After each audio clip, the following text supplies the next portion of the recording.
Una madre dejó a su hijo en la escuela a las 7:45 de la mañana. A las 2:30 fue a recogerlo. Le dijeron que alguien ya lo había recogido, pero Yael no tenía a nadie más. Era un martes normal. Eso es lo que hacía tan difícil entenderlo. No había señales, no había advertencias. Era solo un martes de octubre en Tijuana, con el sol aplastando el concreto de la colonia Libertad, como lo hace siempre, con el ruido de los camiones de la línea 3 pasando frente a la escuela primaria Benito Juárez, con los niños gritando adentro del patio, con las mamás afuera en la banqueta, tomando café en vasos desechables, hablando del precio del gas, de la telenovela de la noche anterior, de nada importante. Era un martes completamente ordinario, y luego dejó de serlo. Marta Solano tenía 34 años cuando su vida se partió en dos, antes del martes 8 de octubre de 2019, y después. Así es como ella lo describe ahora, en las pocas ocasiones en que puede hablar de eso sin que la voz se le rompa antes de llegar a la tercera oración, antes y después, como si ese día hubiera sido una navaja que cortó su existencia en pedazos que ya no vuelven a encajar del mismo modo. Marta era estilista. Tenía un pequeño salón de belleza en la colonia Zona Norte, en un local rentado que olía a tinte y a laca y a café quemado. Trabajaba sola, de martes a sábado, abriendo a las 9 de la mañana y cerrando cuando el último cliente salía. Era una mujer seria, reservada, de las que no hablan de más, de las que no piden ayuda hasta que ya no queda de otra. Su hijo se llamaba Yael Solano, 7 años. Pelo negro, cortado al ras por los lados, con un copete que siempre se le desacomodaba antes de llegar a la escuela. Ojos café oscuro, casi negros, una cicatriz pequeña en la barbilla de cuando se cayó de la bicicleta a los 5 años. Un niño callado para su edad, de los que prefieren escuchar antes de hablar, de los que observan. Marta lo llevó a la escuela ese martes como cualquier otro día. Lo dejó en la puerta principal a las 7:45 de la mañana. Lo vio entrar. Lo vio cruzar el patio con su mochila azul, la del dinosaurio que ya se estaba despegando de la tela. Lo vio perderse entre los otros niños, y no volvió a verlo. Antes de continuar, necesito pedirte algo. Si estás viendo este video, suscríbete al canal ahora mismo, dale like a este video y cuéntame en los comentarios desde dónde nos estás viendo. Tu apoyo es lo que nos permite seguir trayendo casos como este, casos que no deben olvidarse, casos que le importan a familias reales. Ya te suscribiste, ¿verdad? Bien, sigamos. Marta llegó a recoger a Yael a las 2:40 de la tarde. El horario de salida en la primaria Benito Juárez era a las 2:30. Ella llegó 10 minutos tarde porque tuvo un cliente que se extendió más de lo planeado. Nada inusual, nada que debiera importar. 10 minutos. Pero cuando llegó, Yael no estaba entre los niños que salían en ese momento. Esperó. Pensó que quizás se había quedado en el baño o que la maestra lo había retenido para decirle algo. Esperó 5 minutos, luego 10. Los otros niños ya habían salido. La puerta de la escuela empezaba a cerrarse. Marta se acercó a la reja y le preguntó a la señora de la cooperativa, una mujer mayor que siempre estaba ahí parada con su delantal verde, si había visto a Yael. La señora frunció el ceño. ¿A Yael? Ese niño ya se fue, señora. Se fue temprano. Marta sintió algo raro en el estómago, un jalón frío. ¿Cómo que se fue temprano? Yo lo vengo a recoger ahorita. No, señora, se fue como a la 1. Una señora lo vino a buscar. Dijo que era su tía. El frío en el estómago subió hasta la garganta. Yael no tiene tías, dijo Marta, y su voz sonó extraña, lejana, como si viniera de otra persona. Lo primero que hizo Marta fue entrar a la escuela. No fue tranquila, no fue ordenada. Empujó la reja, cruzó el patio vacío, llegó a la dirección con los pies temblándole sin que ella lo estuviera ordenando. La directora era una mujer de nombre Graciela Fuentes, de unos 50 años, seria, con lentes de armazón grueso y el cabello recogido siempre en un chongo apretado. Cuando Marta entró a su oficina y le dijo lo que la señora de la cooperativa le había dicho, la cara de Graciela Fuentes hizo algo que Marta nunca olvidaría. Se puso blanca, no pálida, blanca, como si la sangre le hubiera bajado de golpe a los pies. «Espérame», le dijo, y salió de la oficina casi corriendo. Marta quedó sola en ese cuartito pequeño que olía a papel viejo y a desinfectante. Sobre el escritorio había una foto de la directora con quien se suponía eran sus hijos, una taza con lápices de colores y un montón de circulares sin firmar. Marta los miró sin verlos. Tenía el corazón en la boca. Graciela regresó 3 minutos después con la maestra de Yael. Se llamaba Sandra Ríos. Tenía unos 28 años, joven para ser maestra de primaria, con el cabello teñido de castaño oscuro y una expresión de pánico mal disimulado. «Señora Solano», dijo Sandra, y le costó trabajo empezar. A la 1:20 llegó una mujer a la puerta del salón. Me dijo que era familiar de Yael, que había una emergencia familiar y que usted le había pedido que lo recogiera. Marta la miró sin parpadear. ¿Y usted se lo entregó? Sandra bajó los ojos. Hubo un silencio que pesaba toneladas. Ella sabía el nombre completo del niño, dijo Sandra con la voz quebrada. Sabía cómo se llamaba usted, sabía en qué salón estaba. Yo pensé, ¿le pidió identificación? Sandra no contestó. Marta salió de la oficina, salió de la escuela, llegó a la banqueta y marcó el número de emergencias. El reporte de desaparición de Yael Solano fue levantado a las 3:18 de la tarde del martes 8 de octubre de 2019 en la delegación de la Fiscalía del Estado de Baja California, ubicada en la zona norte de Tijuana. El agente que lo recibió se llamaba Rodrigo Calderón. 39 años. 12 años en la Fiscalía, los últimos 4 en la Unidad de Personas Desaparecidas. Un hombre flaco, de bigote entrecano, con unas ojeras permanentes que contaban más historias que su expediente. Rodrigo escuchó a Marta. La escuchó completo, sin interrumpirla, tomando notas a mano en una libreta con pasta de plástico azul. Cuando ella terminó, él le hizo las preguntas de protocolo. Tenía fotos recientes del niño. Había tenido conflictos con alguien. El padre del niño estaba en el panorama. Había recibido amenazas. Debía dinero. A cada pregunta Marta respondía con monosílabos o frases cortas. No, no, no, no. El padre de Yael era un hombre llamado Eric Mota, con quien Marta había terminado cuando el niño tenía 3 años. Eric vivía en Mexicali y tenía una visita acordada cada 2 meses, aunque según Marta rara vez la cumplía. No había conflicto abierto entre ellos, solo la distancia y la indiferencia de un hombre que había decidido ser padre a medias. ¿Tiene la señora datos de quién fue a recoger al niño a la escuela?, preguntó Rodrigo. La maestra dice que era una mujer. No le pidió identificación. Rodrigo apretó los labios. Anotó algo que Marta no alcanzó a leer. ¿Las cámaras de la escuela?, preguntó él. La directora dice que tienen un sistema de videovigilancia, respondió Marta, en la entrada principal. Rodrigo se levantó de la silla. Las imágenes del sistema de videovigilancia de la primaria Benito Juárez eran de baja resolución. Ese era el primer problema. Las cámaras eran de una marca genérica, instaladas hacía 4 años, del tipo que se compra en cualquier tienda de electrónicos del Mercado Hidalgo por menos de 500 pesos.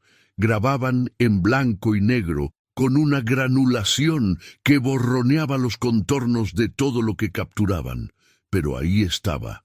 A la 1:17 de la tarde del martes 8 de octubre, una figura femenina se acercó a la puerta principal de la escuela. La cámara la captó de frente, luego de costado, luego de espaldas cuando entró al patio. Rodrigo observó el video 3 veces seguidas sin decir nada. La mujer era de estatura media, complexión delgada, quizás mediana. Llevaba una sudadera de color oscuro con la capucha puesta, aunque hacía calor ese día, lentes de sol de armazón grande que le cubrían buena parte del rostro. Un cubrebocas sobre la boca y la nariz, de los que en 2019 aún no eran habituales en la calle, de los que la gente usaba cuando estaba enferma o cuando trabajaba en construcción. Solo se le veían los pómulos y la frente, y el pelo, oscuro, lacio, recogido en una cola baja. Rodrigo llamó al técnico forense de la unidad para que procesara las imágenes. Luego se acercó a Marta, que estaba sentada en una silla de plástico en el pasillo de la delegación, con las manos entrelazadas sobre las rodillas, mirando el piso. «Señora Solano», le dijo, «¿usted reconoce a esta mujer?» Le mostró una captura de pantalla en su teléfono. Marta la miró durante mucho tiempo. «No», dijo al fin, y luego, «¿Quién es?» Rodrigo no le respondió de inmediato, porque la verdad es que no lo sabía, y esa respuesta era la que más miedo daba. En México, cuando desaparece un niño menor de 12 años, existe un protocolo de alerta que se llama Alerta Amber. Fue adoptado de manera oficial en 2012 y en teoría permite activar una red de difusión masiva. Medios de comunicación, señales en carreteras, mensajes de texto a celulares en la zona de búsqueda. La alerta Amber, en el caso de Yael Solano, se activó a las 7 de la tarde del martes 8 de octubre. Para ese momento habían pasado casi 6 horas desde que la mujer se había llevado al niño de la escuela. 6 horas. En casos de secuestro infantil, las primeras horas son las más críticas. Los expertos en rastreo de personas desaparecidas tienen un término para esto: la ventana dorada. Pasadas las primeras 3 horas, las probabilidades de encontrar a la persona con vida disminuyen de manera estadísticamente significativa. Pasadas las 6 horas, el margen se reduce todavía más. Rodrigo Calderón lo sabía. Llevaba 12 años sabiéndolo. Había trabajado casos que se resolvían en horas y casos que nunca se resolvían. Había aprendido a funcionar con esa incertidumbre sin que le aplastara el pecho, o al menos eso se decía a sí mismo. Pero este caso tenía algo diferente desde el principio, algo que él no sabía cómo nombrar todavía, pero que le apretaba la mandíbula cada vez que revisaba las imágenes de la cámara: la planificación. Esta mujer no había actuado de manera impulsiva. Había llegado a esa escuela sabiendo el nombre completo del niño, sabiendo el nombre de la madre, sabiendo en qué salón estaba, sabiendo el horario, sabiendo que Marta Solano llegaba siempre 10 o 15 minutos tarde. Alguien había observado a esa familia. ¿Durante cuánto tiempo? Esa era la pregunta que no lo dejaba dormir esa noche. Las primeras 48 horas de la investigación fueron un torbellino. La Fiscalía desplegó a 3 agentes de la Unidad de Desaparecidos en la Colonia Libertad y zonas aledañas. Se revisaron las cámaras de los negocios cercanos a la escuela, las cámaras del CCTV municipal que había en el cruce de la calle Libertad con la Avenida Internacional y las cámaras de una gasolinera a 2 cuadras. En la gasolinera encontraron algo. A la 1:42 de la tarde, 25 minutos después de que la mujer sacara a Yael de la escuela, una camioneta gris, modelo Cherokee, placas del estado de Baja California, cruzó frente a la gasolinera en dirección al norte, hacia la línea internacional, hacia la frontera con San Diego, California. Las placas eran robadas. La camioneta había sido reportada como robada 3 días antes, el sábado 5 de octubre, en la colonia Camino Verde de Tijuana. El dueño era un hombre de apellido Peralta, electricista de profesión, que la había dejado estacionada frente a su casa la noche del viernes y amaneció sin ella el sábado. Rodrigo revisó esa información y sintió un nudo en el estómago. 3 días antes del secuestro, roban una camioneta en Tijuana. El sábado, el martes, esa camioneta aparece en las cámaras cerca de la escuela de Yael, minutos después de que el niño es sacado por una desconocida. Esto no era espontáneo. Esto llevaba días planeándose. Marta Solano no durmió en toda la noche del martes. Eso lo dijeron después varias personas que estuvieron con ella en esas primeras horas, incluida su vecina Irene Bustamante, una mujer de 40 años que se instaló en el departamento de Marta desde que se enteró de lo que había pasado, y no se fue en 3 días. Irene contó después en una entrevista con un periodista local que Marta no lloraba. Ese era lo que más le preocupaba. No lloraba. Se sentaba en la orilla de la cama de Yael, con una playera del niño apretada entre las manos, y miraba la pared. O caminaba de la cocina a la sala y de regreso, una y otra vez, como si el movimiento fuera lo único que la mantenía entera. En algún momento de la madrugada del miércoles, Marta le dijo algo a Irene que esta última nunca olvidaría.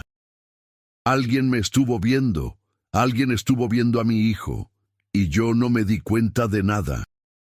Irene no supo qué responder, porque era la verdad, y las dos lo sabían. El miércoles 9 de octubre, con 24 horas de búsqueda encima, el caso empezó a tomar dimensiones que rebasaron a la delegación local. La imagen de Yael, tomada de una foto del perfil de Facebook de Marta, se viralizó en cuestión de horas, primero en grupos locales de Tijuana, luego en páginas de desaparecidos de Baja California, luego en cuentas nacionales. Para el mediodía del miércoles, el hashtag Yael aparece estaba entre los 10 más usados en México en esa plataforma. Los medios locales llegaron a la delegación, luego los nacionales. Una reportera de Televisa Noroeste plantó su cámara frente a la puerta de la fiscalía a las 11 de la mañana y no se movió hasta las 8 de la noche. Marta hizo una declaración pública al mediodía. Corta, sin adornos. Salió frente a las cámaras con la playera de Yael, la que había estado apretando toda la noche, doblada entre sus manos. Habló sin notas, sin preparación. Mi hijo se llama Yael Solano, tiene 7 años. Alguien se lo llevó ayer de su escuela. Si lo viste, si sabes algo, te lo pido con todo lo que tengo. Dímelo, devuélvemelo. Dijo eso y no dijo más. Se dio vuelta y entró. Esa imagen, Marta de espaldas entrando a la fiscalía con la playera del niño apretada contra el pecho, fue la que abrió los noticieros nocturnos de ese miércoles en todo el país. El técnico forense que trabajó las imágenes de la cámara de la escuela se llamaba Mauricio Espinosa, 36 años. Especialista en análisis de imagen digital, con un posgrado en criminalística que había estudiado, pagándolo a plazos durante 4 años, mientras trabajaba medio tiempo en la fiscalía. Mauricio presentó sus hallazgos el miércoles por la tarde en una reunión interna de la unidad. Las conclusiones eran perturbadoras. Primero, la mujer había llegado a la escuela con lo que Mauricio describió como un disfraz funcional. No un disfraz de teatro, no algo que llamara la atención, sino una combinación de elementos diseñados específicamente para bloquear la identificación facial ante cámaras de baja resolución. La capucha, los lentes de armazón grande y el cubrebocas cubrían juntos el 70% de la superficie facial. Las partes que quedaban visibles, los pómulos y la frente, no eran suficientes para hacer una identificación confiable con el software disponible en la unidad. Segundo, el análisis de la postura y el andar de la mujer sugería una edad de entre 28 y 45 años. Amplio, demasiado amplio para ser útil. Tercero, algo que Mauricio señaló casi al final de su presentación, como si hubiera guardado lo más inquietante para el cierre. Esta persona sabía dónde estaban las cámaras, dijo. Hubo silencio en la sala. ¿Cómo lo saben?, preguntó Rodrigo. Mauricio proyectó una secuencia de imágenes en la pared. En ningún momento, explicó, la persona gira la cara hacia las cámaras. Ni una vez. Siempre mantiene el ángulo que le permite que las partes identificables de su rostro queden en sombra o fuera de cuadro. Esto no es casualidad. Esto requiere que alguien haya visitado el lugar antes, identificado la posición de las cámaras y practicado cómo moverse para evitarlas. El silencio en la sala se volvió más denso. Rodrigo pensó en lo que eso significaba. Esta persona había estado en esa escuela antes del martes, quizás más de una vez, estudiando las cámaras, estudiando los movimientos del personal, estudiando a Yael. ¿Cuánto tiempo llevaba planeando esto? La línea de investigación más urgente en ese momento era la frontera. Si la camioneta gris había ido hacia la línea internacional, había dos posibilidades. Una, que hubieran cruzado hacia Estados Unidos. Dos, que hubieran girado antes de llegar al cruce y tomado otra ruta. Rodrigo se coordinó con la patrulla fronteriza estadounidense y con la oficina del FBI en San Diego, que en casos de presunto cruce fronterizo de menores tomaba jurisdicción conjunta. La respuesta llegó el miércoles por la noche. No había registro de una camioneta Cherokee gris, con esas placas cruzando ninguno de los 3 puntos de entrada en la frontera Tijuana-San Diego en las horas posteriores al secuestro. Ni el cruce de San Isidro, ni el de Otay Mesa, ni el de Tecate. Eso descartaba el cruce fronterizo inmediato, pero no descartaba que estuvieran en algún punto entre Tijuana y la línea, esperando un momento o una ruta menos vigilada para intentarlo, o que hubieran abandonado la camioneta y cambiado de vehículo. Rodrigo habló con sus superiores esa noche. Necesitaba más recursos, necesitaba cámaras revisadas en un radio mayor, necesitaba más agentes en campo, necesitaba coordinación con la PGR.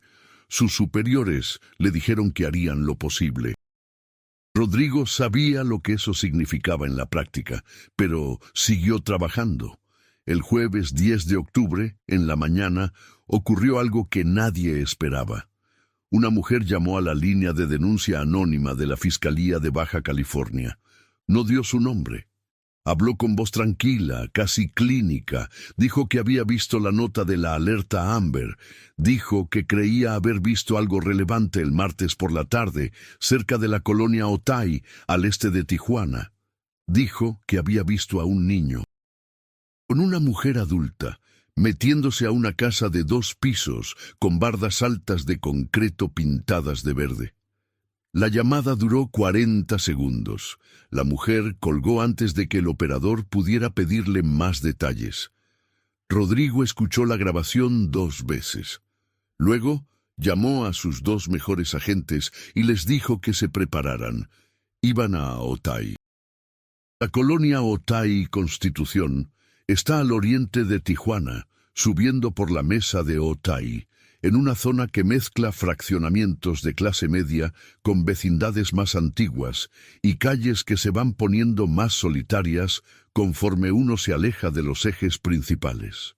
Hay bodegas, talleres mecánicos, lotes baldíos con maleza alta. Es una zona funcional, sin glamour, del tipo que no aparece en las guías de turismo, pero que sostiene el tejido cotidiano de la ciudad. Rodrigo y sus agentes llegaron a Otay poco antes de mediodía. El problema era que la mujer anónima no había dado una dirección exacta, solo dijo cerca de Otay, bardas altas de concreto pintadas de verde. En esa zona había decenas de casas con bardas de concreto, algunas pintadas de verde. Rodrigo dividió el equipo. Él y el agente Bernal cubrieron las calles del lado norte. La agente Torres y su compañero, el sur. Caminaron, observaron, preguntaron a vecinos. La mayoría respondió con evasivas. En Tijuana, en esa zona, la gente no habla fácilmente con personas que llegan haciendo preguntas. Hay razones históricas para esa desconfianza. Razones que tienen nombre y fecha en los expedientes de la Fiscalía. Estaban por dar por terminado el recorrido cuando la agente Torres llamó por radio. «Rodrigo, tengo algo». Era una casa en la calle Plutarco Elías Calles, número 42, a 2 cuadras de una tortillería que llevaba operando en esa esquina desde los años 80. Barda de concreto de 2,5 metros, pintada de verde oscuro, casi militar. La puerta estaba entornada. Rodrigo se acercó. El silencio dentro de la propiedad era denso. No se oía nada, ni televisión, ni voces, ni el ruido de una casa habitada. Tocaron. Nadie respondió. Tocaron más fuerte. Nada. Rodrigo miró a Bernal. Bernal asintió. Empujaron la puerta. El patio delantero estaba vacío. Piso de cemento sin acabado, una manguera enrollada junto a la pared, una silla plástica volcada cerca de la entrada. Nada más. La puerta de la casa estaba abierta. Entraron con cuidado. Sala vacía. Cocina con algunos trastes sucios en el fregadero. Un cenicero sobre la mesa. 2 latas de refresco aplastadas en el piso. Subieron las escaleras. El primer cuarto, vacío. El segundo cuarto. Rodrigo empujó la puerta. En el piso, arrincado contra la pared del fondo, había una mochila azul. Con un dinosaurio en la tela. Rodrigo se arrodilló junto a la mochila sin tocarla. La respiración se le había acelerado sin permiso. Era la mochila de Yael, sin ninguna duda. Los cuadernos adentro tenían el nombre del niño escrito en marcador por su madre. La lonchera termoazul con un tren pintado. Los colores. Todo estaba ahí. Pero el niño no. La casa estaba vacía. Quien hubiera estado aquí se había ido. Rodrigo llamó a la fiscalía para pedir un equipo de criminalística. Luego salió al pasillo y se apoyó contra la pared con los ojos cerrados, contando respiraciones. La mochila significaba que Yael había estado en esa casa. Significaba que iban bien. Significaba que la pista era real. Pero también significaba que se habían ido. ¿Cuándo? ¿A dónde? El cenicero en la mesa de la cocina, las latas aplastadas, la silla volcada en el patio. Alguien había estado aquí con prisa, alguien que se fue rápido. ¿Por qué rápido? Rodrigo bajó las escaleras de nuevo y salió a la calle. Miró hacia los 2 lados, calles quietas. Una señora que barría su banqueta a 20 metros. Un perro echado a la sombra de un poste. Caminó hacia la señora. «Disculpe», le dijo mostrando su placa. «¿Usted sabe quién vivía en esa casa?» La señora lo miró. Miró la casa. Volvió a mirarlo. «Nadie vive ahí», dijo al fin. «Esa casa estaba sola desde hace meses, pero el martes en la noche vi luces adentro». El equipo de criminalística procesó la casa en Otay durante el resto del jueves y parte del viernes. Los resultados llegaron en partes a lo largo de esas horas, cada uno abriendo una pregunta nueva. Primero, la mochila de Yael tenía huellas dactilares de al menos 3 personas distintas, las del niño, las de Marta y un tercer conjunto que no apareció en ninguna base de datos nacional o estatal. Segundo, en el cuarto de arriba encontraron algo más, debajo del forro de cartón del closet. Una lista escrita a mano en una hoja de papel cuadriculado. La caligrafía era pequeña, apretada, claramente femenina, según el análisis pericial posterior. La lista contenía horarios, descripciones de rutinas y en la parte de abajo 2 palabras rodeadas con un círculo. Las 2 palabras eran Marta trabaja. Rodrigo la leyó varias veces. Marta trabaja. Alguien había estudiado el horario de trabajo de Marta. Sabía que los martes ella estaba en el salón. Sabía que Yael salía de la escuela a las 2:30. Sabía que Marta llegaba tarde y había planeado todo alrededor de eso. Tercero, en la cocina, metido entre la pared y el refrigerador viejo que había en el rincón, encontraron un teléfono celular, barato de esos de prepago, con la pantalla rota. La batería estaba agotada. Mauricio Espinosa se lo llevó al laboratorio. Marta recibió la información sobre la casa de Otay el viernes por la mañana, en la oficina de Rodrigo. Rodrigo le contó lo que habían encontrado: la mochila, la lista, la evidencia de que Yael había estado ahí. Marta escuchó todo sin moverse, con esa quietud que ya le conocían, esa quietud que no era calma sino contención, como una presa que aguanta el agua sin ceder. Cuando Rodrigo terminó, ella preguntó una sola cosa: ¿quién me estaba viendo? Rodrigo no tenía respuesta para eso todavía. Eso es lo que estamos tratando de determinar, le dijo. Marta asintió lentamente. Alguien me conoce, dijo. Alguien que sabe mis horarios, alguien que sabe dónde trabaja mi hijo, dónde vivo, cómo me llamo, alguien que ha estado cerca de mí y yo no lo sé. Hizo una pausa. ¿Qué tan cerca? Era la pregunta correcta. Era la pregunta que Rodrigo también llevaba haciéndose desde el martes, porque para saber todo eso, esa mujer, o quien la mandara, tenía que haber estado muy cerca, en el salón, en la escuela, en el vecindario, en algún lugar de la vida cotidiana de Marta Solano. Invisible, paciente, observando. El teléfono de prepago que encontraron en la cocina de la casa de Otay fue el primer golpe de suerte real en la investigación.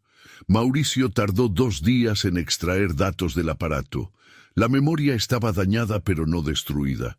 De lo que recuperó, la pieza más importante era una sola: el registro de llamadas salientes de los últimos 15 días. 9 llamadas a un mismo número, un número de Tijuana. Rodrigo pidió el trazo del número a la compañía telefónica con una orden judicial expedida el viernes por la tarde. La respuesta llegó el sábado a mediodía. El número estaba registrado a nombre de un hombre llamado Hugo Serrano Leal, 42 años, con domicilio en la colonia Buenavista, en Tijuana, sin antecedentes penales, sin registro en ninguna base de datos relacionada con delitos graves. Rodrigo buscó el nombre en todos los sistemas a los que tenía acceso. Nada relevante. Un nombre invisible en los registros del Estado. Luego hizo algo que los investigadores a veces subestiman. Buscó el nombre en Facebook. Hugo Serrano Leal tenía un perfil con foto de perfil, relativamente activo, con publicaciones sobre fútbol y sobre un negocio que al parecer tenía. Un negocio de venta de autos usados en la zona del 5 y 10, en el centro de Tijuana. Rodrigo amplió la foto de perfil y se quedó inmóvil frente a la pantalla. En la foto, Hugo Serrano estaba parado frente a uno de sus autos usados, sonriendo. A su lado había una mujer. Rodrigo amplió la imagen al máximo. La mujer tenía el pelo oscuro, lacio, recogido en una cola baja, los pómulos altos, la frente despejada. Rodrigo abrió en la pantalla de al lado la captura de la cámara de la escuela. Las comparó. Su corazón empezó a correr. No era una confirmación científica. La foto de Facebook era de baja resolución y el ángulo era diferente al de la cámara escolar. Mauricio Espinosa tendría que hacer el análisis formal de comparación facial, Pero Rodrigo llevaba 12 años mirando personas, y algo en la manera en que esa mujer estaba parada, en el ángulo del cuello, en la posición de los hombros, le decía que era la misma. Mandó la foto a Mauricio de inmediato con una nota de 3 palabras. ¿Es ella? Luego empezó a buscar todo lo que pudiera encontrar sobre Hugo Serrano Leal. El negocio de autos usados en el 5 y 10 llevaba operando desde 2015. Hugo Serrano pagaba sus impuestos con irregularidades menores, del tipo que no llama la atención, pero que se acumulan. Tenía una deuda con el IMSES por empleados no registrados. Nada que hubiera generado una investigación seria, pero había algo más, un expediente de 2016. Una denuncia presentada por una mujer llamada Patricia Guerrero, vecina de la colonia Buenavista, que afirmaba que Hugo Serrano había amenazado a su hijo adolescente de manera intimidatoria por un supuesto conflicto de linderos entre propiedades. La denuncia había sido archivada por falta de evidencia suficiente. Rodrigo llamó a Patricia Guerrero ese mismo sábado. Lo que ella le contó no era lo que él esperaba. Patricia Guerrero era una mujer de 52 años, maestra de secundaria jubilada que vivía sola desde que su hijo se había ido a estudiar a Guadalajara. Habló con Rodrigo durante 40 minutos por teléfono. Dijo que Hugo Serrano había vivido en la colonia Buenavista durante varios años, en una casa grande al final de la calle Guanajuato. Que era un hombre que no se relacionaba mucho con los vecinos, pero que tampoco generaba problemas abiertos. Que era tranquilo, casi anónimo. Pero Patricia había notado algo. Ese hombre recibía visitas de mujeres, dijo. No una ni dos, muchas, siempre mujeres distintas, y a veces había niños. Rodrigo se incorporó en su silla. ¿Niños? Sí. Los veía desde mi terraza. Niños de distintas edades. Entraban y no salían por horas. Yo siempre pensé que era una guardería informal o algo así, porque también se veían juguetes en el patio cuando él lo abría. Rodrigo tomó nota con la mano que le temblaba levemente. ¿Cuándo fue la última vez que vio eso? Patricia pensó un momento. Hace cosa de un año, más o menos, y luego él se fue. La casa quedó vacía. ¿Sabe a dónde se fue? No, un día amaneció cerrada y ya. Nunca más lo vi. Rodrigo terminó la llamada. Se quedó mirando sus notas durante un momento largo. Una casa grande, mujeres, niños que entraban y no salían por horas. Sintió un frío que no tenía nada que ver con la temperatura del cuarto.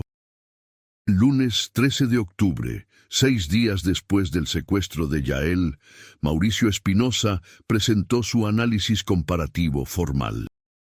La mujer en la foto de Facebook de Hugo Serrano Leal y la mujer captada en la cámara de la primaria Benito Juárez compartían 17 rasgos morfológicos coincidentes en las áreas del rostro que ambas imágenes permitían analizar.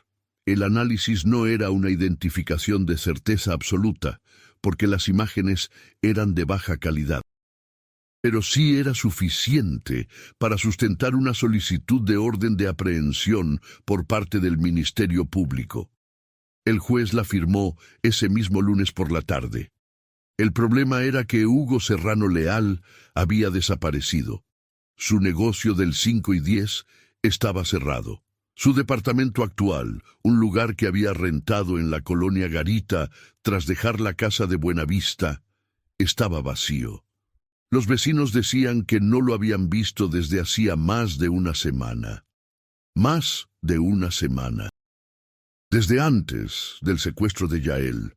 Eso significaba que Hugo Serrano había planeado su desaparición antes de que la mujer fuera a la escuela, antes de que el niño desapareciera. Había liquidado su vida en Tijuana y se había evaporado. ¿A dónde? Rodrigo extendió la búsqueda a nivel nacional. Coordinó con la Fiscalía General de la República. Mandó la foto de Serrano a todas las delegaciones estatales.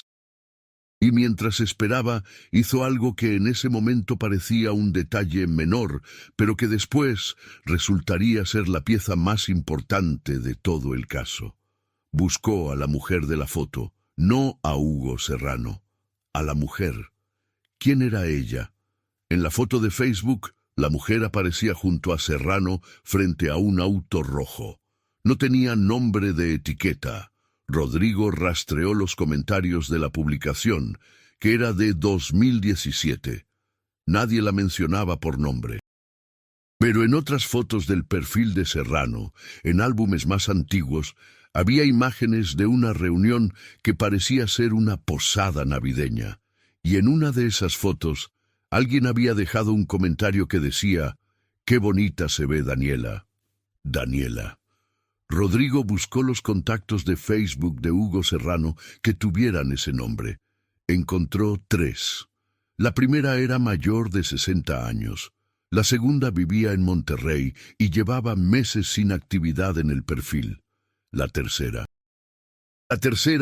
era una mujer de unos 35 años, con foto de perfil reciente, con actividad en la red, con un nombre completo: Daniela Fuerte Ochoa. Rodrigo buscó el nombre en todos los sistemas disponibles y lo encontró. Daniela Fuerte Ochoa, 34 años, nacida en Hermosillo, Sonora, residente en Tijuana desde 2015, sin antecedentes penales, sin registro en bases de datos criminales, pero con algo que a Rodrigo le llamó la atención de inmediato. Una solicitud de amparo presentada en 2017 contra una resolución del DIF Baja California. El DIF, el Sistema para el Desarrollo Integral de la Familia, la institución encargada, entre muchas cosas, de la protección de menores. Rodrigo consiguió el expediente del amparo, leyó el primer párrafo y tuvo que leerlo 2 veces para asegurarse de que entendía lo que estaba leyendo. En 2015, Daniela Fuerte Ochoa había iniciado un proceso de adopción en el DIF Baja California. Lo había hecho sola, como madre soltera. Cumplía los requisitos económicos básicos. Tenía trabajo estable como empleada administrativa en una empresa de logística en la zona del aeropuerto. Tenía casa propia, rentada. Tenía referencias familiares y laborales en orden. El proceso avanzó durante casi 2 años y luego, en 2017, el DIF lo canceló. La razón oficial consignada en el expediente era inadecuación del entorno familiar para el desarrollo óptimo del menor. Una frase larga y burocrática que en la práctica significaba que algo en la evaluación psicológica o en la investigación de hogar había levantado señales de alerta. Daniela Fuerte había impugnado la resolución mediante el amparo. El amparo había sido negado, no pudo adoptar. Rodrigo cerró el expediente, abrió uno nuevo.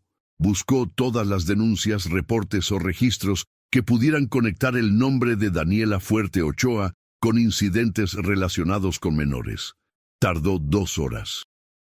Y encontró algo que hizo que el cuarto pareciera achicarse a su alrededor. En agosto de 2018, 11 meses antes del secuestro de Yael, una mujer de nombre Beatriz Peralta había presentado una denuncia en la Delegación Norte de la Fiscalía. Decía que una desconocida había intentado hablarle a su hija de 5 años frente al Parque Teniente Guerrero en el centro de Tijuana. Que la niña le había dicho que la señora le prometió llevarla a ver muchos juguetes. Que cuando Beatriz se acercó, la mujer se fue caminando rápido. La descripción que Beatriz dio de la mujer: 30 y tantos años, pelo oscuro lacio, complexión delgada. La denuncia había quedado archivada, sin investigación posterior, sin resolución. Rodrigo se puso de pie, tomó su chaqueta, llamó a los agentes Torres y Bernal.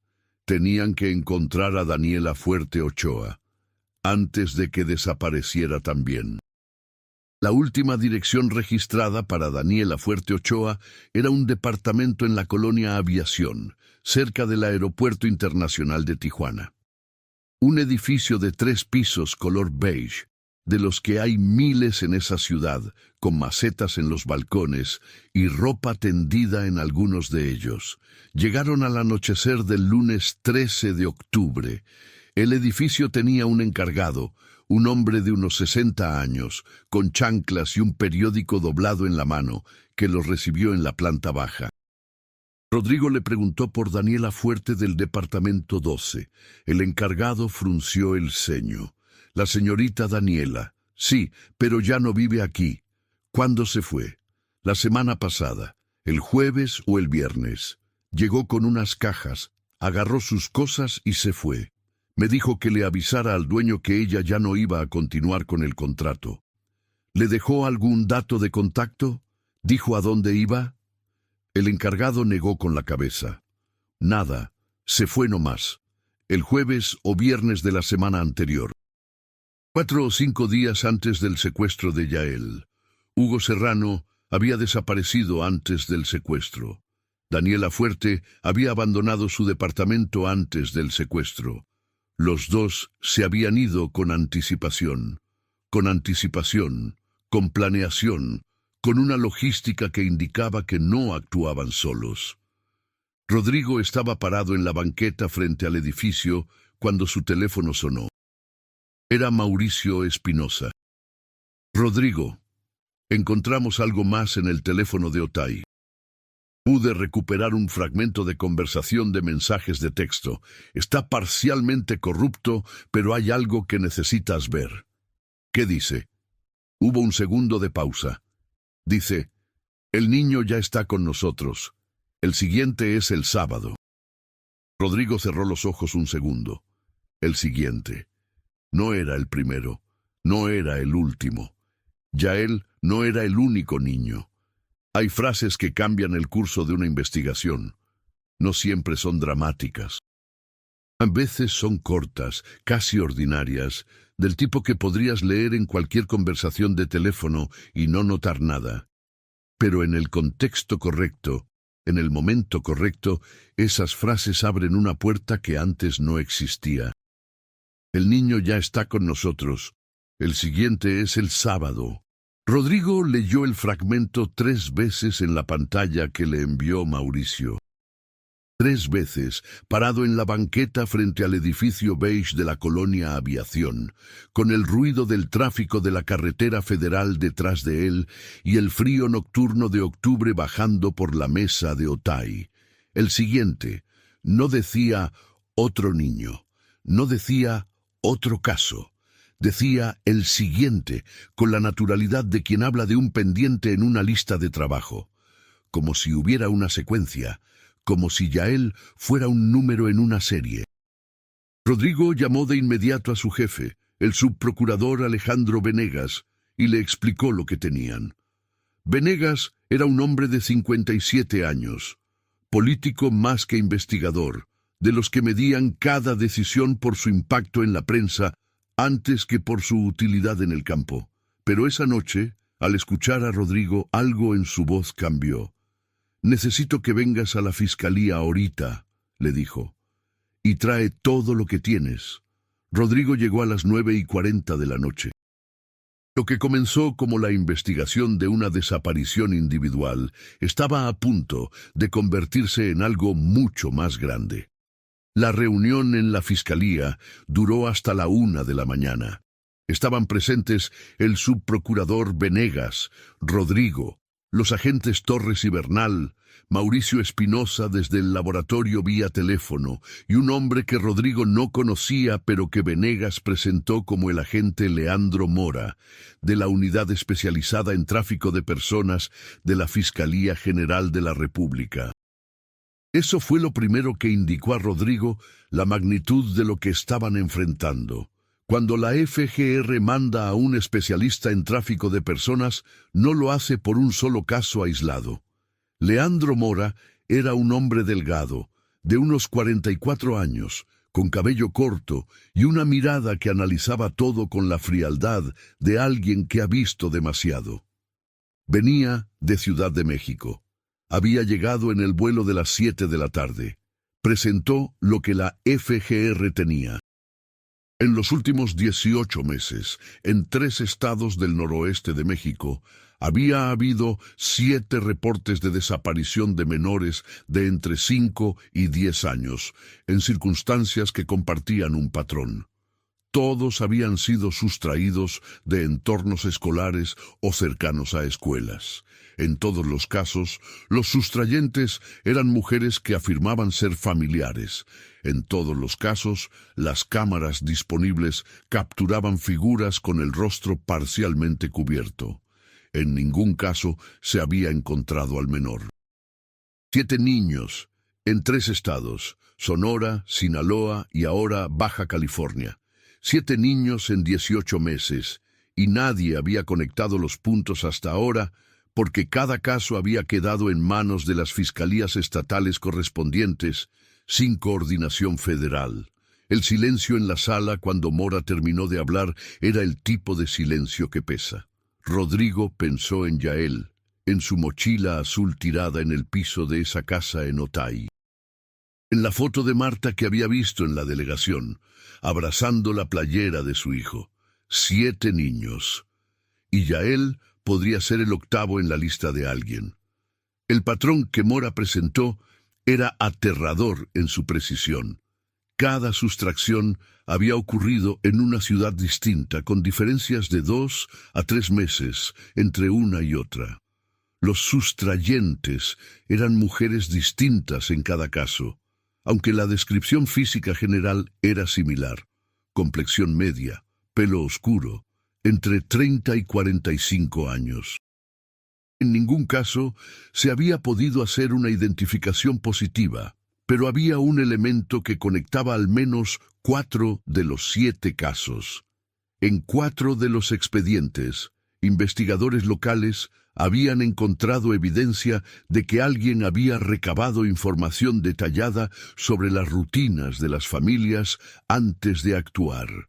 Horarios de trabajo de los padres, nombres completos de los niños, datos escolares, información que no se consigue de un día para otro. Información que requiere observación sostenida. Alguien reclutaba mujeres para hacer el trabajo de campo. Alguien les pasaba información recolectada previamente. Alguien coordinaba los movimientos y los tiempos. Y la figura de Hugo Serrano Leal, con su negocio de autos usados que funcionaba como fachada perfecta para moverse entre ciudades y estados sin llamar la atención, empezaba a ocupar un lugar central en el tablero. ¿Tienen ubicada a la mujer del teléfono?, preguntó Mora refiriéndose a Daniela Fuerte. Negativo, respondió Rodrigo. Su último domicilio conocido fue abandonado antes del secuestro de Yael. No tenemos registro de transporte público, aerolínea o caseta carretera a su nombre desde el viernes 5 de octubre. Tiene que haber salido de alguna manera. Puede haber usado un alias, o que alguien la moviera en vehículo sin dejar registro. Mora asintió, como si eso fuera exactamente lo que esperaba escuchar. En los casos de Sonora y Sinaloa, dijo, los sustrayentes tampoco dejaron rastro de transporte. Esto es gente que sabe cómo moverse sin ser vista. Rodrigo pensó en la casa de Otay, en la silla volcada, en el cenicero, en el teléfono metido detrás del refrigerador. La habían dejado en la casa abandonada porque se fue con prisa. Algo la hizo irse antes de lo planeado. ¿Qué? La respuesta llegó de una dirección inesperada. El martes 15 de octubre, una semana exacta después del secuestro de Yael, el dueño de una vulcanizadora en la colonia Otay Constitución se acercó a la delegación norte de la Fiscalía. Se llamaba Fortino Ramos. Un hombre de 48 años, con las manos manchadas de grasa y una actitud de alguien que se debate entre querer ayudar y tener miedo de las consecuencias de hablar.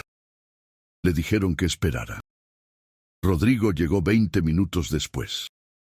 Fortino dijo que tenía un negocio a 3 calles de la casa de la calle Plutarco Elías Calles, que el martes de la semana anterior, alrededor del mediodía, había visto una camioneta Cherokee gris estacionada frente a esa casa, que no le había dado importancia hasta que salió la noticia del niño desaparecido y recordó que justo ese día había visto algo que le pareció raro. ¿Qué vio?, preguntó Rodrigo. Fortino tardó un momento en responder. Vi a una mujer salir de la casa cargando una bolsa grande, de esas de viaje. Iba con un niño, lo llevaba de la mano. Caminaban rápido. El niño parecía, no sé cómo explicarlo, dormido pero despierto.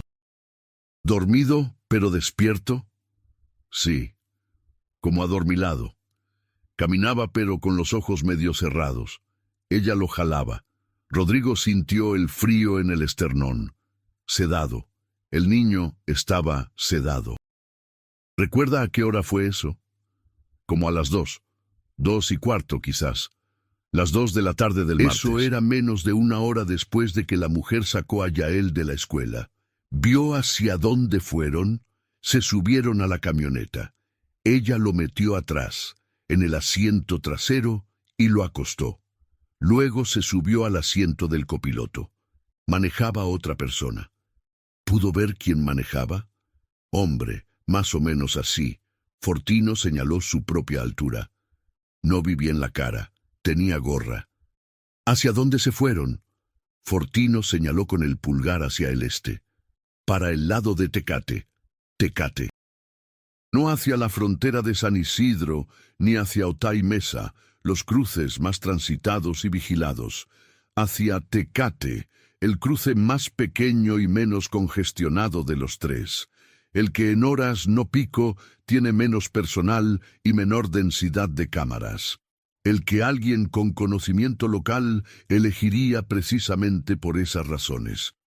Rodrigo extendió la coordinación con la patrulla fronteriza en el cruce de Tecate de inmediato. La respuesta llegó 2 horas después.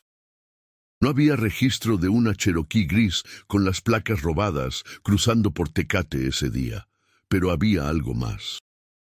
A las 3:17 de la tarde del martes 8 de octubre, una camioneta Suburban blanca, de modelo 2017, con placas de Sonora, había cruzado por el carril de residentes en el cruce de Tecate con 3 ocupantes. El conductor, que presentó documentos a nombre de Gustavo Arellano Torres, y 2 pasajeras que el agente de la patrulla fronteriza consignó como mujer adulta y menor de edad femenino. Menor de edad femenino. Rodrigo frunció el ceño. Yael era varón. ¿Habían cambiado su apariencia o era una persona diferente? Rodrigo pidió las imágenes del cruce de Tecate de ese horario. Las imágenes del cruce fronterizo de Tecate eran de mejor calidad que las de la escuela primaria. Eran cámaras del sistema federal, actualizadas hacía 2 años.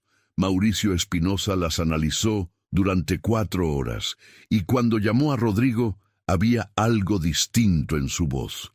El menor en la Suburban blanca, dijo Mauricio, tiene complexión y estatura consistentes con Yael Solano. La imagen no es totalmente concluyente porque lleva ropa diferente y tiene el cabello cubierto con un gorro, pero la estructura ósea facial, la proporción nariz-mentón y la postura coinciden en un grado significativo. ¿Qué tan significativo? Suficiente para que yo lo ponga en mi reporte como probable coincidencia positiva. Rodrigo cerró los ojos un segundo. Y la mujer adulta, misma persona que las imágenes anteriores, misma morfología. En este caso sin el cubrebocas, porque el agente fronterizo necesitaba ver su cara para validar el documento. Tengo una imagen frontal parcial. ¿Suficiente para identificarla? Con el banco de datos que tenemos, no. Pero si comparamos con la foto de Facebook que me mandaste antes, hay coincidencia en 19 de los 23 puntos que pude medir. Rodrigo, es Daniela Fuerte. Estoy prácticamente seguro. Daniela Fuerte Ochoa había cruzado la frontera con Yael Solano el mismo martes que lo sustrajo. 5 horas después de sacarlo de la escuela. Estaban en Estados Unidos. Lo que siguió fue una carrera burocrática que Rodrigo describió después como la parte más frustrante de mi vida profesional. En teoría, la coordinación entre México y Estados Unidos en casos de sustracción de menores existe.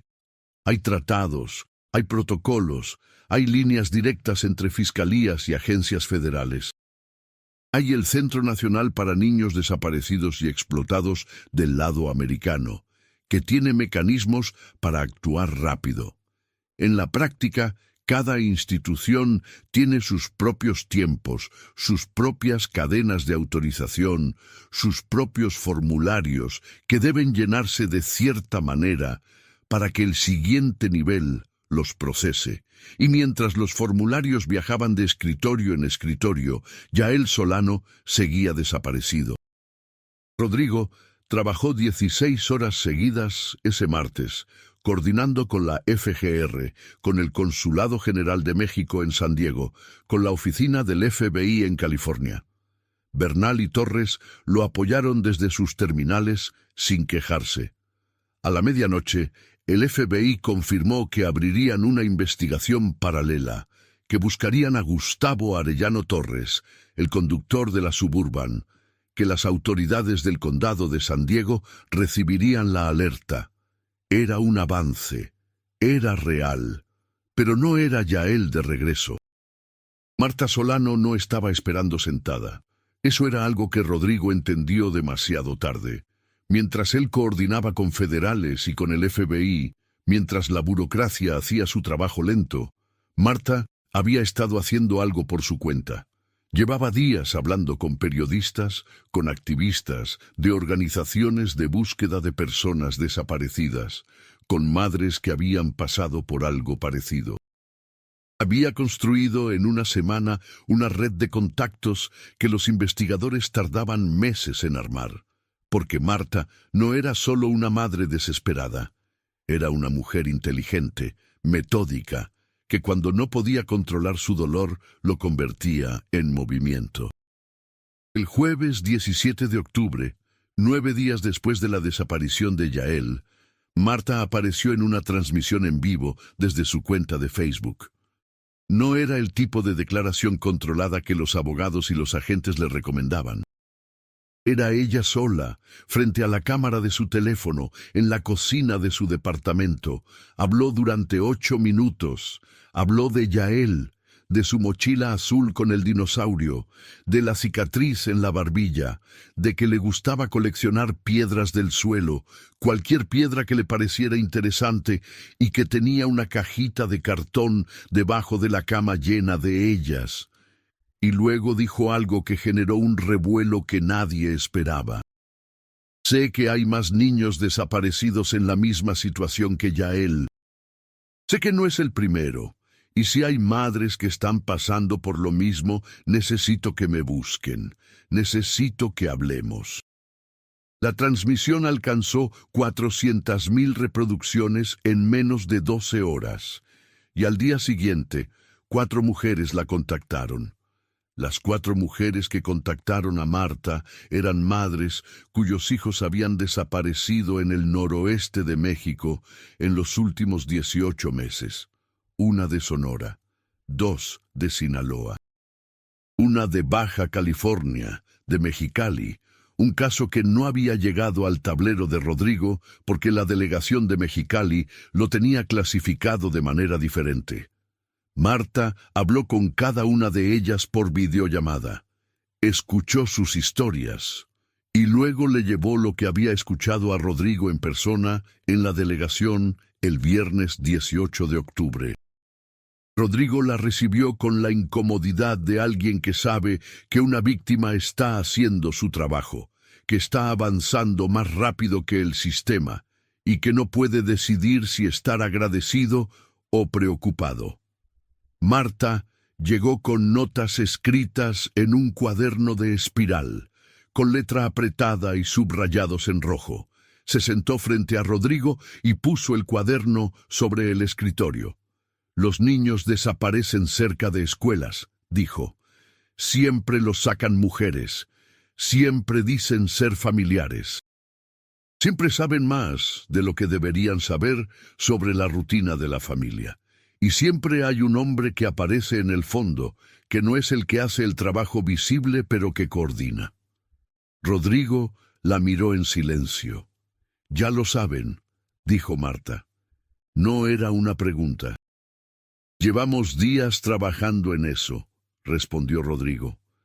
«Señora Solano, lo que usted está haciendo, hablar con esas familias, publicar información en redes, ¿me está pidiendo que pare?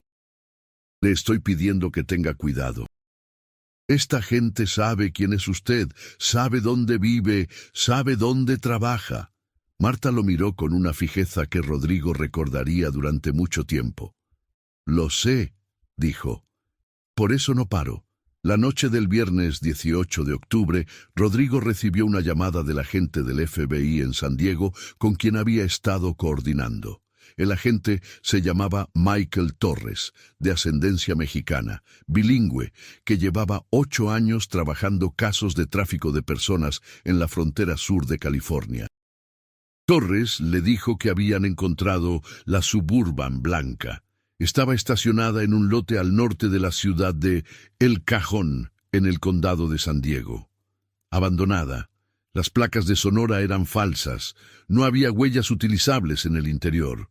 Pero había algo más. En el piso del asiento trasero, alguien había dejado, posiblemente sin darse cuenta, una piedra pequeña, una piedra ordinaria, de las que se recogen del suelo. Del tipo que un niño de 7 años guardaría en una cajita de cartón debajo de su cama. Torres la describió como gris, de unos 3 centímetros, con una veta blanca en el centro. Rodrigo cerró los ojos un momento. Luego llamó a Marta. Cuando le dijo lo de la piedra, escuchó al otro lado de la línea el primer sonido que no era control. Un sonido corto, quebrado, que duró menos de un segundo antes de que Marta lo cortara y volviera a hablar con voz firme. «Es de él», dijo. Él siempre cargaba una en el bolsillo del pantalón, para cuando encontraba algo que le llamaba la atención. Rodrigo anotó eso en su libreta. Luego escribió debajo, con letras grandes: «Yael estuvo en ese carro». La investigación del FBI avanzó en paralelo con la de la Fiscalía Mexicana durante los días siguientes. Gustavo Arellano Torres, el conductor de la Suburban, fue identificado el lunes 21 de octubre. Tenía 38 años, nacido en Hermosillo. Residía de manera irregular en el área de San Diego desde 2016, sin estatus migratorio regular. Sin antecedentes criminales en Estados Unidos, aunque tenía una carpeta de investigación abierta por la DEA por presuntos vínculos menores con transporte de mercancía no especificada hacia el norte de la frontera. No era el cerebro de ninguna operación. Era, según Torres del FBI, el tipo de persona que hace encargos específicos a cambio de dinero sin hacer demasiadas preguntas. Lo localizaron en un cuarto de hotel de mala muerte en el área de Chula Vista. Lo detuvieron el martes 22 de octubre. Rodrigo recibió la noticia a las 7 de la mañana, mientras desayunaba de pie junto a su carro frente a una tienda de conveniencia en Tijuana, con un café negro que ya estaba frío. Torres del FBI le llamó para darle el update. «Arellano habló», dijo Torres. «O empezó a hablar. Dice que él solo manejó. Que le pagaron $4,000 para llevar a la mujer y al niño desde Tecate hasta un punto de entrega en Chula Vista». ¿Punto de entrega? «Una casa en Palomar Street. Dice que llegaron, esperó en el carro. La mujer entró con el niño, salió sin el niño y se fue caminando. Él se quedó con la Suburban, que era suya, la tiró en el lote del Cajón como le habían indicado y se fue. ¿Sabe quién estaba en la casa de Palomar Street? Dice que no, que nunca vio a nadie más. Todo el contacto lo tuvo a través de un teléfono de prepago que ya tiró. ¿Puede darnos la dirección exacta?» Una pausa breve. «Ya la tenemos», dijo Torres. Fuimos ayer por la noche. ¿Y? La casa estaba vacía, Rodrigo. El café se le enfriaba todavía más en la mano. ¿Cuándo la desocuparon? Vecinos dicen que vieron movimiento el miércoles de la semana pasada, un día después de que llegaron con el niño. Un día. Les había tomado un día mover a Yael de esa casa a otro lugar desconocido. Rodrigo tiró el café a la basura. Lo que encontraron en la casa de Palomar Street en Chula Vista era, en muchos sentidos, más perturbador que lo que habían encontrado en Otay. La casa era una construcción de los años 80, de un solo piso, con jardín delantero descuidado y una cochera que habían convertido en cuarto adicional con una pared de tabla roca. El barrio era de clase trabajadora, tranquilo, del tipo donde la gente no pregunta demasiado sobre sus vecinos. El FBI procesó la casa durante 2 días. Los resultados del laboratorio confirmaron lo que Rodrigo ya temía. En esa casa habían estado niños, más de uno. Las evidencias biológicas, el tipo que los forenses encuentran en superficies, ropa olvidada, cabellos, indicaban la presencia de al menos 4 menores diferentes en algún momento de los últimos 3 meses. 4 menores. Y ninguno de ellos había dejado un rastro que permitiera identificarlos con certeza, salvo uno. Un cabello negro corto, encontrado en el cuarto de la cochera convertida en habitación. El análisis de ADN tardó 5 días. Rodrigo esperó esos 5 días con la mandíbula apretada, durmiendo 4 horas por noche, comiendo cuando recordaba que debía hacerlo. El resultado confirmó coincidencia con la muestra biológica que la madre de Yael había proporcionado el primer día de la investigación. Yael Solano había estado en esa casa y alguien lo había movido. La pregunta que nadie podía responder todavía era la más básica. ¿Por qué? ¿Por qué secuestrar niños de esa manera, con esa planificación, moviéndolos a través de la frontera?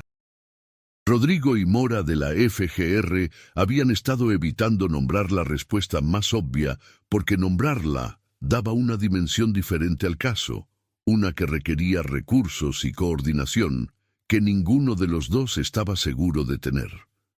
Pero había que nombrarlo. Tráfico de menores con fines de adopción ilegal. No el tipo violento y brutal que aparece en los titulares de los periódicos, sino la variante que los expertos llaman adopción gris. Redes que ofrecen niños a parejas o individuos que no pueden acceder al sistema de adopción formal, ya sea porque fueron rechazados, porque el proceso es demasiado largo o porque buscan evitar el escrutinio del Estado. Daniela Fuerte Ochoa había sido rechazada en su proceso de adopción legal en 2017. Y 2 años después, estaba sustrayendo niños de escuelas en Tijuana. Eso no era coincidencia. Era una línea recta. El perfil que empezó a emerger en esas semanas era el de una red pequeña pero eficiente. En el centro, alguien que Rodrigo y Mora nombraron en su tablero de investigación como el coordinador, que probablemente era Hugo Serrano Leal o alguien que lo usaba como intermediario. Una persona con recursos suficientes para reclutar mujeres en situación de desesperación, para comprar información sobre familias vulnerables, para organizar logística de transporte a través de la frontera. En el segundo nivel, mujeres como Daniela Fuerte. Mujeres que en muchos casos tenían un historial propio de deseo fallido de maternidad, adopciones negadas, pérdidas gestacionales, situaciones de vida que las habían dejado en un limbo emocional del que esta red les ofrecía una salida torcida y devastadora. En el nivel operativo, hombres como Gustavo Arellano, transportistas que no preguntaban y que hacían el trabajo sucio a cambio de dinero. Y en el extremo final de la cadena, del lado americano, alguien que recibía a los niños y los distribuía. Ese alguien era el que el FBI estaba buscando. Y mientras tanto, Yael seguía sin aparecer. Marta Solano llegó al límite el miércoles 23 de octubre. No fue un colapso dramático, no fue llanto incontrolable ni gritos. Fue algo más quieto y más aterrador. Fue Marta llamando a Rodrigo a las 11 de la noche para decirle que había tomado una decisión. «Voy a cruzar», le dijo. Rodrigo tardó un segundo en procesar eso. «Señora Solano, no me pida que me quede aquí esperando. Llevo 15 días esperando. Sé que mi hijo estuvo en Chula Vista. Sé que hay una red del lado americano. Tengo contactos allá que pueden ayudarme». «¿Qué tipo de contactos?». Una pausa. «Hay una organización en San Diego que trabaja específicamente con casos de sustracción de menores binacionales. Me contactaron después de mi transmisión en vivo. Tienen una investigadora privada con 20 años de experiencia en ese tipo de casos». Rodrigo conocía a ese tipo de organizaciones. Algunas eran serias, otras eran un desastre que contaminaba evidencias y ponía a las familias en peligro. «Si usted cruza y hace algo que interfiera con la investigación del FBI, no voy a interferir. Voy a buscar a mi hijo». Rodrigo cerró los ojos. «Escúcheme bien», dijo con voz tranquila. «Usted tiene todo el derecho del mundo de cruzar. Es ciudadana mexicana con visa y puede ir a California, pero si va, quiero que me llame cada 12 horas. Quiero saber dónde está, y quiero que no haga nada sin avisarme antes». Silencio del otro lado. «De acuerdo», dijo Marta al fin. «¿Cuándo sale?» «Mañana en la mañana». Marta cruzó la frontera por el punto de Otay Mesa el jueves 24 de octubre, sola, con una maleta pequeña y el cuaderno de espiral con sus notas. La investigadora privada que la organización le había asignado se llamaba Sandra Porchas, 51 años, exagente del Departamento de Seguridad Nacional de Estados Unidos, retirada desde 2016, con un despacho pequeño en el barrio Logan en San Diego, en un edificio que compartía con un dentista y una peluquería. Sandra Porchas era una mujer de estatura media, complexión sólida, cabello gris cortado corto, con una manera de hablar directa y sin adornos que a Marta le recordó vagamente a su propia madre. Se reunieron el jueves por la tarde. Sandra tenía en la pared de su despacho un tablero con fotos, mapas y notas. Marta lo reconoció de inmediato como algo parecido a lo que ella misma había estado armando en su cuaderno. Sandra había estado siguiendo el caso de Yael desde que salió la alerta en redes. Tenía información propia que había recolectado en paralelo con el FBI, con quien tenía una relación de colaboración tensa pero funcional basada en años de trabajo compartido. «¿Qué sabe usted que el FBI no sabe?», le preguntó Marta directamente. Sandra la miró con algo que podría haber sido aprobación. «La casa de Palomar Street», dijo Sandra. No era el punto final, era una de varias casas de tránsito. La red tiene al menos 3 puntos de recepción en el condado de San Diego y 2 más en el condado de Los Ángeles. Marta escuchó sin mover un músculo. Los niños no permanecen en ningún punto más de 48 horas.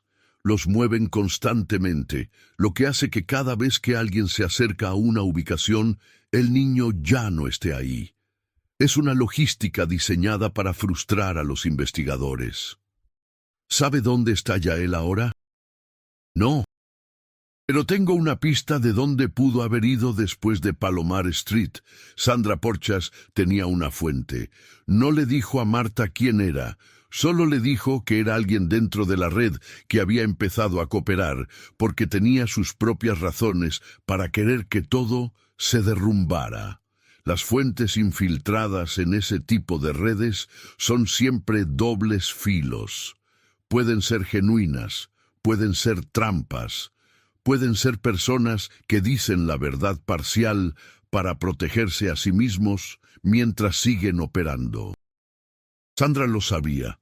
Por eso no les había dado esa información al FBI todavía, porque si el FBI actuaba demasiado rápido, la fuente se quemaba y los niños podían ser movidos de manera irrecuperable. «Tengo que preguntarle algo difícil», le dijo Sandra a Marta esa tarde. «Pregúnteme. ¿Está preparada para la posibilidad de que su hijo esté siendo presentado a alguien como su hijo adoptivo? ¿Para la posibilidad de que haya adultos que creen genuinamente tener derecho a él?» Marta miró a Sandra durante un momento largo. «Lo que estoy preparada», respondió, «es para lo que sea necesario para traerlo de regreso. Lo demás no me importa». Sandra asintió.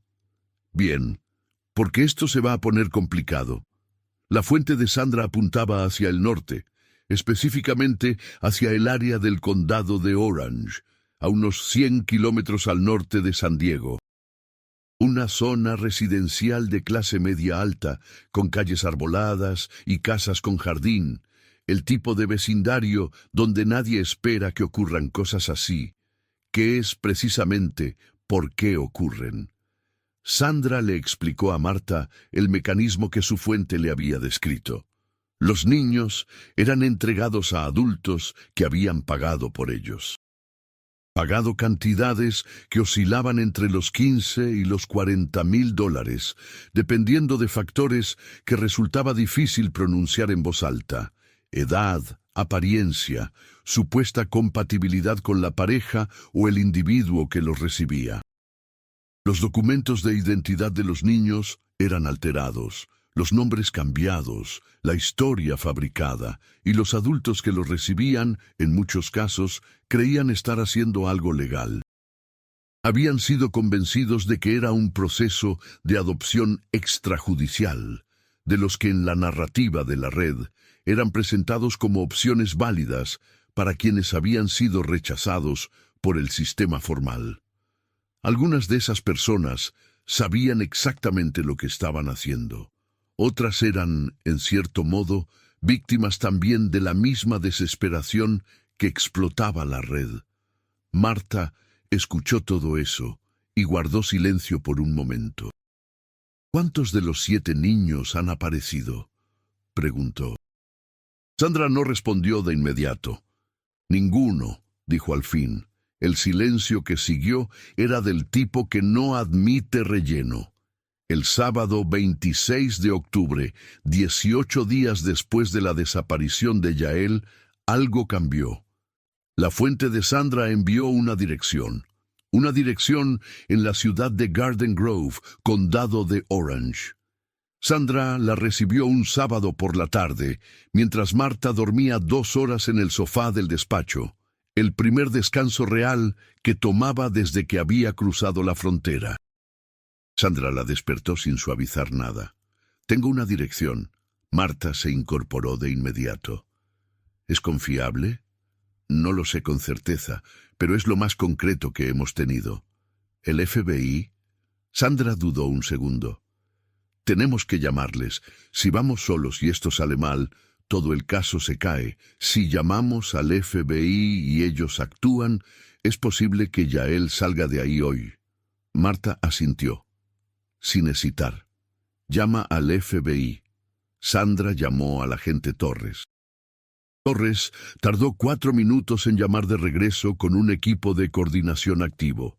Rodrigo, en Tijuana, recibió la notificación a las 5:40 de la tarde. Se levantó de la silla tan rápido que tiró su taza de café sobre el escritorio y no se detuvo a limpiarla. El operativo en Garden Grove se coordinó entre la oficina del FBI en Los Ángeles, el Departamento de Policía de Garden Grove y la Fiscalía Mexicana vía coordinación consular. Fue rápido para los estándares de ese tipo de operativos. Menos de 4 horas desde que la dirección llegó hasta que el equipo se desplegó. Marta y Sandra esperaban en el carro de Sandra, estacionado a 3 cuadras del punto de operativo. Torres había sido enfático. No podían estar cerca. Si algo salía mal, si había resistencia, si los ocupantes de la casa intentaban moverse con el niño, la presencia de personas civiles podía ser catastrófica. Marta esperó, mirando el parabrisas. Con las manos entrelazadas sobre las rodillas igual que 18 días antes en el pasillo de la delegación en Tijuana. Las radios en el carro de Sandra transmitían fragmentos de la comunicación del equipo, códigos, confirmaciones, el sonido de puertas abriéndose, de voces que daban instrucciones, y luego un silencio de 30 segundos que fue lo más largo que Marta Solano había experimentado en su vida, seguido de 3 palabras en el radio. «Tenemos al menor». Marta no escuchó lo que vino después. Se bajó del carro antes de que Sandra terminara de procesar las palabras. Caminó los 3 cuadras. Corrió los últimos 100 metros. Torres la interceptó en el perímetro del operativo. Le puso una mano en el hombro y le habló directamente. «El niño está bien. Está con los paramédicos. Tiene que hacerle una evaluación antes de que usted lo vea. Son protocolos que no puedo saltarme. Necesito que espere 5 minutos». Marta lo miró. «5 minutos», repitió. Torres asintió. Fueron los 5 minutos más largos de su vida. Yael Solano estaba sentado en el escalón trasero de una ambulancia, envuelto en una cobija gris térmica que le quedaba enorme, con el copete desacomodado y los ojos grandes de quien no entiende del todo lo que está pasando a su alrededor. Cuando Marta llegó hasta él la vio desde 20 metros, y antes de que ella pudiera decir nada, él bajó del escalón y corrió hacia ella. Rodrigo lo supo 3 minutos después, cuando Torres lo llamó para darle el parte oficial. La voz de Torres era la de alguien que lleva años trabajando casos que no terminan bien y que cuando uno termina bien no siempre sabe cómo reaccionar. Rodrigo no dijo nada por un momento, luego dijo «Gracias» y colgó. Se quedó sentado en su escritorio en la delegación de Tijuana, con el teléfono en la mano, mirando la pared frente a él donde tenía pegadas las fotos de la investigación. La foto de la cámara de la escuela, la foto de Facebook de Hugo Serrano con la mujer de pelo oscuro a su lado, la imagen del cruce de Tecate, el fragmento del mensaje recuperado del teléfono de Otay. Yael había aparecido, después de 18 días, pero Hugo Serrano seguía sin aparecer. Daniela Fuerte estaba bajo custodia del FBI, pero su procesamiento judicial iba a ser largo y complejo. La red seguía en pie, con ramificaciones que la investigación apenas estaba empezando a mapear. Había 6 niños más, de los 7 casos en el noroeste, que todavía no habían sido encontrados. El trabajo no había terminado. Solo había tenido por primera vez un momento de respirar. Yael fue examinado por médicos del condado de Orange esa noche. Las conclusiones del examen fueron, en términos relativos al escenario que todos temían, lo mejor que podía esperarse. El niño no había sufrido violencia física directa. Presentaba signos de estrés postraumático agudo, pesadillas, respuestas de sobresalto exageradas, dificultad para concentrarse. Había perdido peso. Tenía los ojos cansados de la manera en que se cansan los ojos de los niños, que han visto cosas que no saben cómo procesar. Pero estaba vivo, hablaba, preguntaba cosas. Le preguntó a la enfermera que le tomó la presión si había gatos en el hospital, porque él le había prometido a su mamá que iban a adoptar uno, y quería saber si ya había pasado el tiempo para poder hacerlo. La enfermera no entendió la referencia, pero lo anotó en su reporte clínico porque en esos casos cualquier detalle puede ser relevante. Marta escuchó eso después, cuando le entregaron una copia del reporte, y fue lo primero que la hizo sonreír en 18 días. Lo que Yael contó a los investigadores de manera gradual y con el apoyo de una psicóloga especializada en trauma infantil, fue construyendo el cuadro de lo que había vivido. Recordaba poco del momento en que Daniela Fuerte llegó a su salón. Recordaba que ella le había dicho que su mamá estaba en el hospital y que lo mandaba a buscar con ella.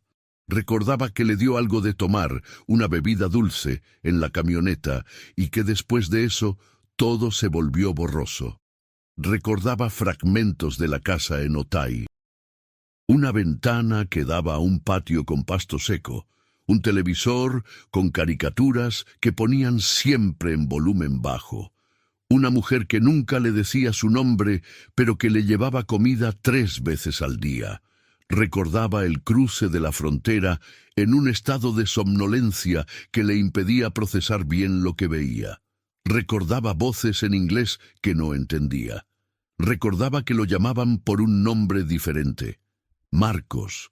Le habían estado diciendo Marcos, y recordaba la casa en Garden Grove. Una casa grande, con muebles nuevos, y una habitación que tenía juguetes que nadie había usado. Una pareja que lo miraba con una intensidad que él no sabía nombrar, pero que le producía incomodidad. Un hombre y una mujer de mediana edad, bien vestidos, que le decían que era su nueva familia y que pronto iba a entender. Esa pareja fue detenida esa misma noche. Se llamaban Robert y Amanda Collier, 44 y 41 años respectivamente. Residentes de Garden Grove desde hacía 12 años, sin antecedentes penales, trabajos estables, casa propia. El tipo de perfil que nadie señalaría en una rueda de reconocimiento. Habían pagado $22,000 por Yael. Creían, según su declaración inicial, estar haciendo una adopción alternativa, facilitada por intermediarios, que les aseguraron que el proceso era legal, aunque no convencional. ¿Cuánto de eso era verdad? ¿Y cuánto era la historia que se contaban a sí mismos para poder mirarse al espejo? Era algo que los fiscales americanos tardarían meses en determinar. Los días que siguieron al rescate de Yael fueron un torbellino de procedimientos y trámites. Marta tuvo que esperar 72 horas antes de poder llevarse a su hijo de regreso a México. 72 horas de evaluaciones, declaraciones, firmas, coordinación consular, gestiones que el Consulado General de México en Los Ángeles procesó con una diligencia que Rodrigo reconoció como inusual y que agradeció sin decirlo. El lunes 28 de octubre, Marta Solano cruzó el punto de entrada de Otay Mesa con Yael de la mano. Los medios estaban ahí. Los habían seguido desde que la noticia del rescate se filtró el sábado por la noche. Había cámaras, micrófonos, reporteros que gritaban preguntas. Marta no se detuvo. Caminó directo hacia donde estaba el carro que Irene Bustamante, su vecina, había ido a buscarlos. Solo se detuvo una vez, brevemente, frente a las cámaras. Miró directamente al lente más cercano.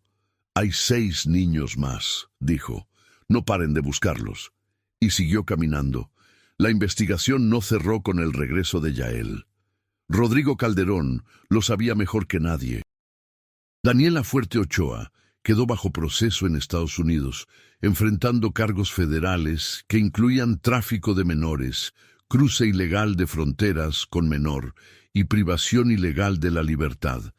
El proceso judicial se extendería durante meses y potencialmente años.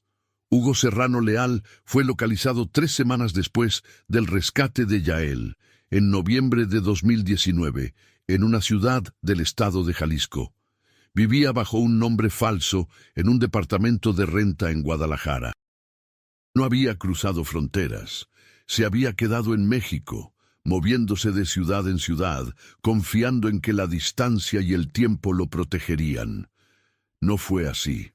Fue detenido por agentes de la Fiscalía General de la República en coordinación con la Fiscalía de Jalisco. En su teléfono, que esta vez no había logrado destruir a tiempo, encontraron una cantidad de información que Mora describió después como suficiente para armar la investigación de los próximos 2 años. Contactos, pagos, nombres en clave, registros de movimientos Y algo más, un archivo de fotos, fotos de niños, en escuelas, en parques, en calles, fotos tomadas desde la distancia, con teleobjetivo, del tipo que alguien toma cuando no quiere ser notado. Fotos que tenían debajo, escritas a mano en el nombre del archivo, la información de cada niño. Nombre, edad, escuela, nombre de los padres, horario. La lista tenía 23 nombres. Yael era el número 14. Eso significaba que había 13 niños antes de él que habían pasado por esa red, y 9 después de él que estaban siendo estudiados. 9 familias que no sabían que alguien las estaba observando. Rodrigo leyó esa lista durante mucho tiempo. Luego se puso de pie y fue a hablar con Venegas para pedir los recursos que necesitaba para investigar cada uno de esos nombres. En los meses que siguieron al caso de Yael Solano, la investigación se expandió en múltiples direcciones. La red que operaba a través de Serrano tenía conexiones que iban más allá de Baja California. Se rastrearon pagos hacia intermediarios en Jalisco, Sinaloa y Tamaulipas. Del lado americano, el FBI identificó a 4 personas más relacionadas con la recepción y distribución de menores en California. 2 de ellos tenían registros de adopciones previas que empezaban a levantar preguntas.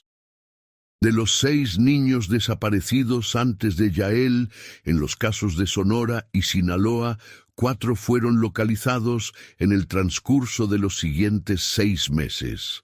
Sus rescates fueron cada uno una historia propia, con sus propias complicaciones y sus propias heridas. 2 de ellos no han sido encontrados hasta hoy. Sus casos permanecen abiertos. Sus madres siguen buscando. Yael Solano tardó meses en dormir toda la noche. Marta lo llevó a terapia psicológica especializada en trauma infantil en una clínica del IMSS en Tijuana, complementada con sesiones en una organización civil que trabajaba con familias afectadas por violencia y desaparición. El proceso fue largo, no fue lineal. Hubo semanas buenas y semanas donde parecía que el peso de lo que había vivido lo aplastaba de maneras que él no podía articular todavía. Pero hubo algo que Marta observó en las primeras semanas de regreso. Yael no había tirado la cajita de piedras, siguió coleccionando, siguió buscando en el suelo esa piedra específica que le llamara la atención por alguna razón que solo él entendía. Siguió llenando la cajita, esa continuidad, esa pequeña constancia de ser quien era antes, fue lo que la psicóloga señaló como la primera señal genuina de resiliencia. Años después, cuando Yael tenía 12 años y un reportero le preguntó en una entrevista breve qué recordaba del tiempo en que estuvo perdido, respondió con la precisión seca de alguien que ha procesado la experiencia suficientemente, pero que no la ha romantizado. «Recuerdo que me querían hacer ser otra persona», dijo, «y que yo no podía». El caso de Yael Solano generó un debate nacional que tardó en producir resultados, pero que eventualmente los produjo. A raíz de la cobertura mediática del caso y de la presión ejercida por organizaciones de derechos de la infancia, el gobierno de Baja California implementó en 2020 nuevos protocolos para la entrega de menores en centros escolares. Los nuevos protocolos incluyen registro previo y verificación de identidad de todos los adultos autorizados para recoger a un menor, con al menos 2 identificaciones válidas y cotejo contra la lista oficial aprobada por los padres. Las escuelas que no cumplan con el protocolo enfrentan sanciones administrativas.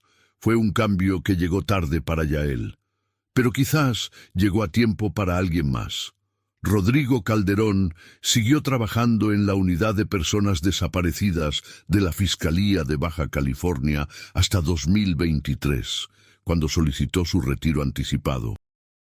En su último año activo, coordinó la investigación que llevó a la detención de 2 facilitadores adicionales de la red de Serrano que habían logrado mantenerse fuera del radar durante años.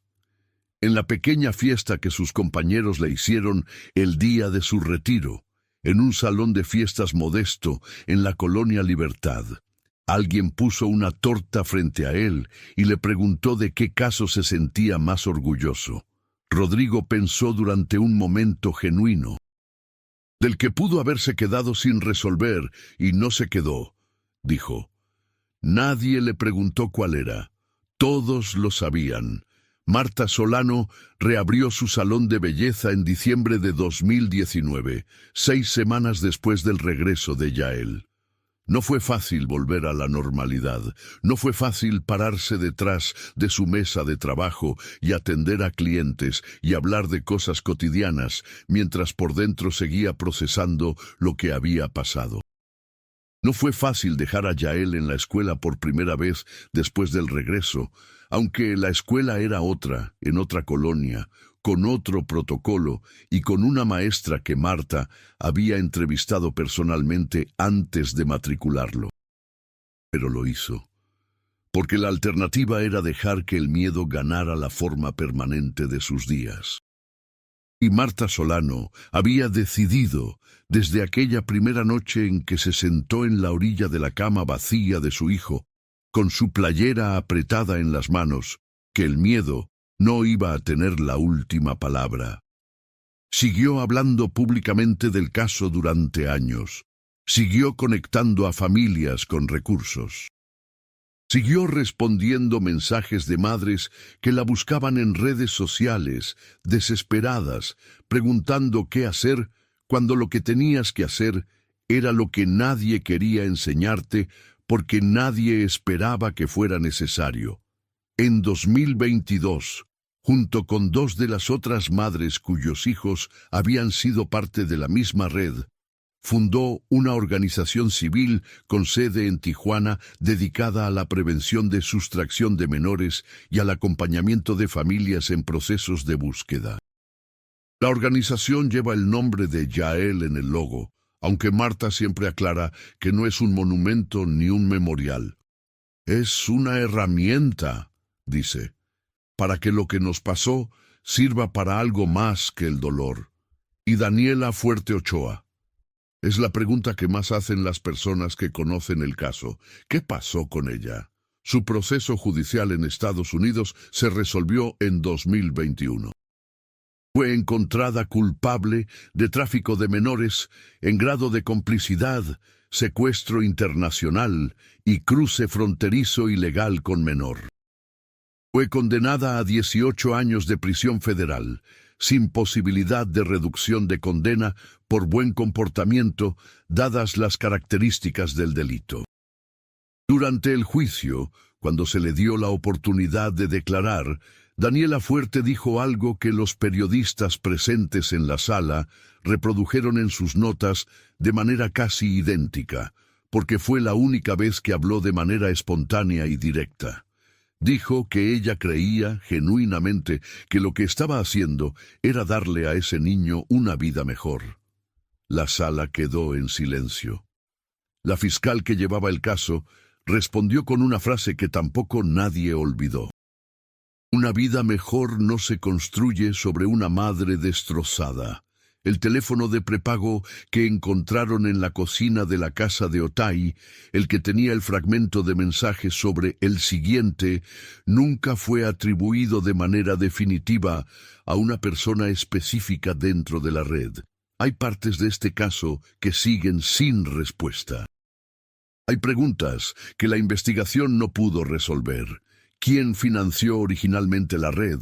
¿Cuántos niños más pudieron haber pasado por ella antes de que alguien empezara a llevar registros? Si los 2 niños que siguen sin aparecer están vivos, ¿y dónde? Hay archivos que siguen abiertos en escritorios de fiscalías en 3 estados de México y en 2 oficinas del FBI en California. Hay madres que siguen esperando. Y hay una foto en la pared del despacho de Sandra Porchas, en Barrio Logan, San Diego, junto al tablero donde ahora hay otros casos, otros nombres, otras caras. Es la foto de Yael el día que cruzó la frontera de regreso a México. De espaldas, de la mano de Marta, caminando. Sandra la puso ahí el día después del rescate, no como un trofeo, como un recordatorio de por qué hay que seguir.